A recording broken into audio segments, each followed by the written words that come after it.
नमस्ते friends, welcome to cash life with Kalpana. Krishna भक्ति और भव्यता का प्रतीक द्वारकाधीश मंदिर।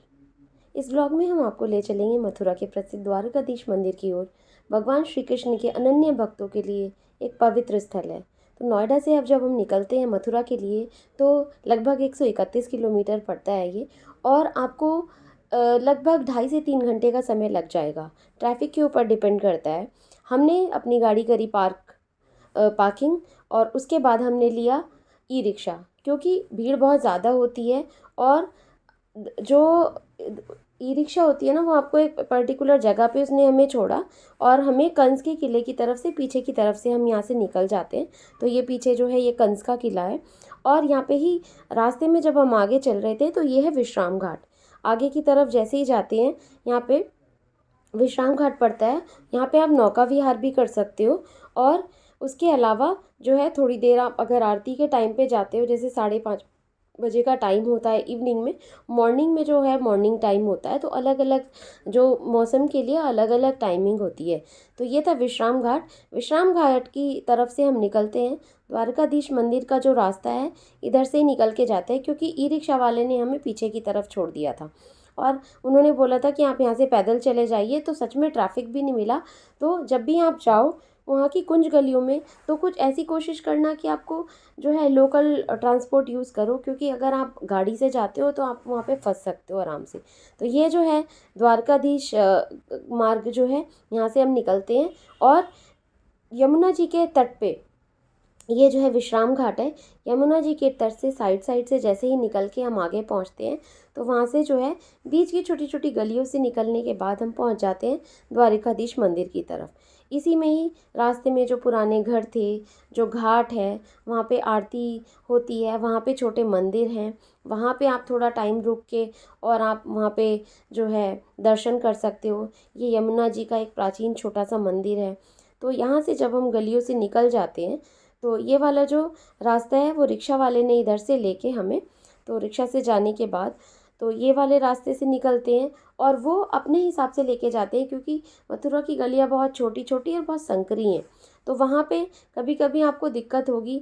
आप जो है गाड़ी लेके तो बहुत मुश्किल से लोग जा पाते हैं। देखिए स्कूटी वगैरह लोग लेके जा रहे हैं, और ज़्यादातर लोग जो जाते हैं दर्शन करने के लिए वो रिक्शा से ही जाते हैं। तो उसी में ही, अगर आपको नहीं समझ आता किधर से रास्ता है और थोड़ा पैदल भी चलना चाहते हो, क्योंकि मेरे साथ तो बच्चा था और मम्मी थी, तो बहुत ज़्यादा उनको चलने में ये था कि कंफर्ट नहीं आ रहा था। यहीं से देखिए आप ऊपर की तरफ द्वारकाधीश मंदिर का जो रास्ता है, वहाँ से रिक्शा से दिख रहा था। उन्होंने हमें पीछे की तरफ छोड़ा, रिक्शा वाले ने, और हम पीछे की तरफ से निकल के जाते हैं।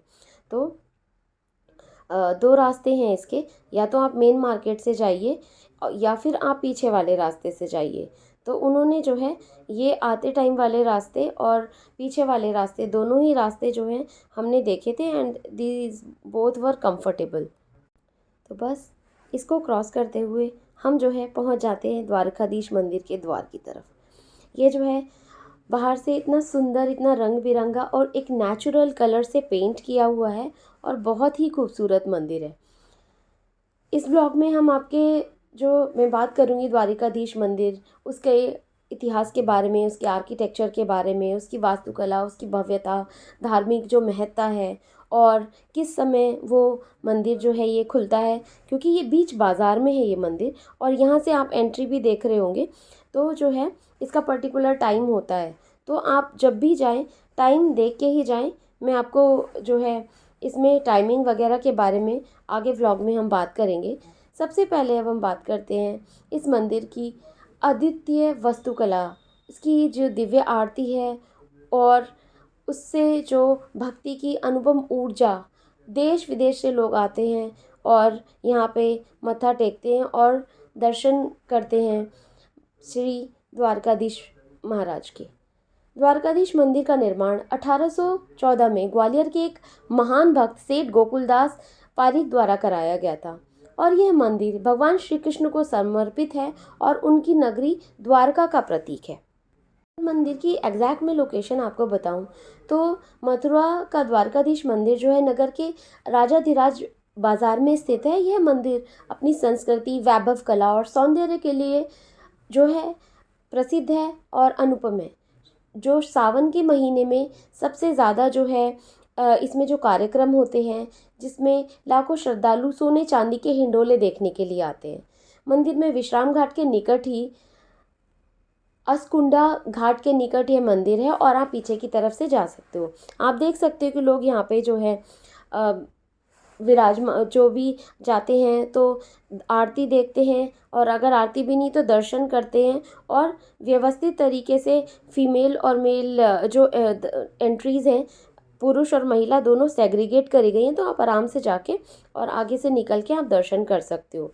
अगर इसके इतिहास के बारे में बात करूँ मैं, मंदिर ग्वालियर राज्य के कोषाध्यक्ष सेठ गोकुलदास पारीक ने, जब मैंने बताया कि 1814 में जो है 1814-15 में इसका जो निर्माण प्रारंभ कराया था, जिनकी मृत्यु के पश्चात इनकी संपत्ति के उत्तराधिकारी सेठ लक्ष्मीदास ने मंदिर का निर्माण कार्य पूरा कराया और 1930 में सेवा पूजन के लिए एक मंदिर पुष्टि मार्ग के आचार्य गिरधर लाल जी ककरौली वालों की भेंट किया गया। तब से यहाँ पे पूर्णिमा मार्गीय प्रणाली के अनुसार जो है सेवा और पूजन किया जाता है। इस मंदिर के बारे में बहुत सारी इस तरह की जो कथाएं हैं वो प्रचलित हैं, और उसमें जो है बोला जाता है कि मथुरा स्थित द्वारकाधीश मंदिर अपनी सांस्कृतिक और वैभव कला और सौंदर्य के लिए जो है फेमस है। इस मंदिर के निर्माण के लिए काजी और एक चतुर्वेदी की ज़मीन लेनी पड़ी थी, और जब उन्होंने कहा काजी को ज़मीन के बराबर चांदी और मोती जो है दिए गए, तो जब उन्होंने बोला कि जितनी भी ज़मीन आएगी उसमें चांदी के सिक्के बिछाए जाएंगे, और जो बीच की जगह बची थी ना उसमें जो है मोतियों से उसको भर के और उस जगह को जो है फिर दान किया गया। तो जब काजी को ज़मीन के बराबर चांदी के सिक्के और मोती चतुर्वेदी ने झोली फैलाकर ज़मीन दान की मांग की थी। और पौराणिक इतिहास के अनुसार द्वारिकाधीश मंदिर के निर्माण गोकुलदास पारीक बड़ौदा राज्य के सिनौर ग्राम निवासी थे। वह जो भी द्वारकाधीश प्रभु के अनन्य भक्त थे, और श्री द्वारकाधीश प्रभु के अनुग्रह से ही ग्वालियर प्रवास काल में सपने में उनका दर्शन हुआ था, और अपार संपत्ति के साथ द्वारकाधीश प्रभु राजाधिराज का देव विग्रह प्राप्त हुआ था। अब मंदिर को लेके बहुत सारी बहस चल रही थी कि मंदिर कहाँ बनवाया जाए, कैसे बनवाया जाए। इस विग्रह के मंदिर के निर्माण के लिए मथुरा और वृंदावन के लोगों में जमकर बहस हुई। फिर क्या हुआ, एक लॉटरी के माध्यम से जो है मंदिर के मथुरा में बनने का निर्णय हुआ। यमुना किनारे स्थान की तलाश को पूरी हो गई, लेकिन इस ज़मीन में कुछ भाग एक काजी और एक चतुर्वेदी की ज़मीन का था। काजी ने शर्त रखी कि ज़मीन चाहिए, उस हिस्से पर चांदी के सिक्के रखने होंगे। सिक्के गोल होने के कारण जो सिक्कों के बीच की जगह खाली रह जाती है, वह खाली स्थान चांदी के मोती भरे गए। चतुर्वेदी ने शर्त रखी कि सेठ जी दान मांगे तो वह ज़मीन दे देंगे। इस पर सेठ जी ने झोली फैलाकर जो है फिर दान मांगा था, क्योंकि श्रद्धा, आपने देखा होगा कि जब हमें किसी अपने जो इष्ट देव में श्रद्धा होती है तो फिर हम कुछ भी करने के लिए तैयार हो जाते हैं। इसके बाद जो है मंदिर का निर्माण हुआ, वही 1814 से 15 के बीच में, और ये सारा जो है शुरू हुआ। फिर हो गई पारिक जी की मृत्यु। उसके बाद जो है उत्तराधिकारी सेठ लक्ष्मीचंद ने मंदिर का निर्माण कार्य पूरा कराया। 1873 में जो है मंदिर की रजिस्ट्री प्रॉपर्ली कराई गई। यह मंदिर पुष्टिकरण मार्ग के आचार्य गिरधर लाल जी महाराज ककरौली वालों की भेंट किया गया है, और तब से जो है प्रतिवर्ष यहाँ पे सोने चांदी के हिंडोले, अन्नकूट, जन्माष्टमी, नंदोत्सव, दीपावली, होली आदि जितने भी आयोजन होते हैं वो होते हैं, और लोग बहुत दूर दूर से जो है देखने के लिए आते हैं। मुख्य आश्रम में जो है भगवान श्री कृष्ण और उनके प्रिय राधा के विग्रह हैं। इस मंदिर में दूसरे देवी देवताओं की मूर्तियाँ भी हैं, जैसे शालीग्राम जी की मूर्ति है, और मंदिर के अंदर जो नक्काशी है, कला है, चित्रकारी है, बहुत ही ज़्यादा बेहतरीन, इतने सुंदर तरीके से जो है सजाई गई है। कुछ पेंटिंग्स हैं, और जो है परिक्रमा मार्ग है, उसमें आप जाते हो परिक्रमा मार्ग में और परिक्रमा करते हो बाहर की तरफ से। तो आपके ऊपर डिपेंड करता है कि आप जो है 3 परिक्रमा लगा सकते हो, 1 लगा सकते हो, 5 या 7 लगा सकते हो।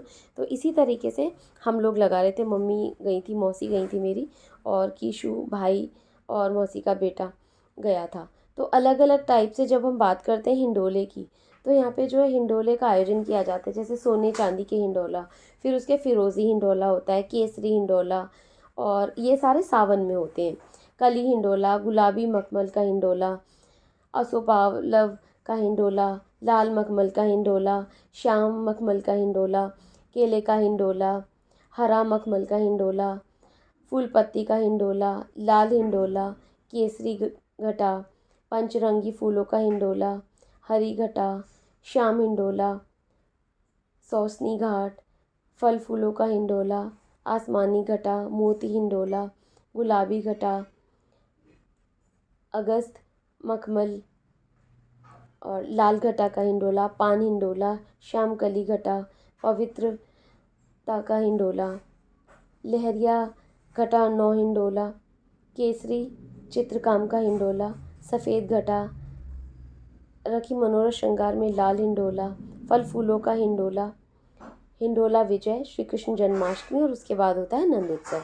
तो ये जो है पूरे जो है 30 दिन का जो है प्रोग्राम होता है, और उसमें अलग अलग टाइप से जो है हिंडोलों को सजाया जाता है, और इसीलिए जो है ये बहुत फेमस है।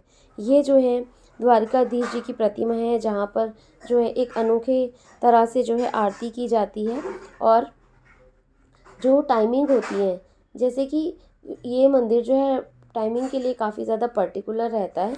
इवनिंग में जो है अगर आप बात करते हैं विंटर में, तो वेदर जो है सुबह को 6:30 बजे से खुल जाता है और 10:30 बजे तक, फिर इवनिंग में जो है 4 बजे से 7 बजे तक, फिर विंटर्स का टाइमिंग है 6:30 मॉर्निंग में और 10:30 बंद हो जाता है। फिर इवनिंग का जो टाइमिंग है 3:30 PM से 6 बजे जो है ये बंद हो जाता है। एंट्री का कुछ ऐसा टाइमिंग नहीं है। आरतियाँ होती हैं, जैसे कि मंगला आरती होती है 6:30 से 7 o'clock के बीच में, फिर श्रृंगार आरती होती है 7:40 से 7:55, फिर 8:25 से ग्वाल, उसके बाद राजभोग आरती 10 बजे, फिर उत्थापन भोग, फिर 5:20 पे, उसके बाद होता है शयन आरती होती है 6:30, और उसके बाद होते हैं विंटर की टाइमिंग होती है 6:30 से स्टार्ट हो जाती है, और इसी तरीके से इसका शेड्यूल चलता रहता है। तो ये जो है आप जब भी यहाँ पे जाएं तो अपने हिसाब से अपना जो है टाइमिंग देख के जाइए, और उसी के हिसाब से जो है आप घूमने आइए। उसके अलावा जो है टाइमिंग का विशेष ध्यान रखना है, क्योंकि उसके बाद जो है मंदिर बंद हो जाता है, और आपको ये चीज़ ध्यान रखनी पड़ेगी। तो ये थे हमारे द्वारकाधीश मंदिर के बारे में, और वास्तुकला के बारे में जो मैंने बात करी जो है उसके जो जब हम वहाँ से निकले उसके बाद हम गए थे प्रेम मंदिर, क्योंकि प्रेम मंदिर जो है ज़्यादातर शाम को ही देख के सुंदर लगता है, क्योंकि लाइटिंग्स वगैरह होती हैं।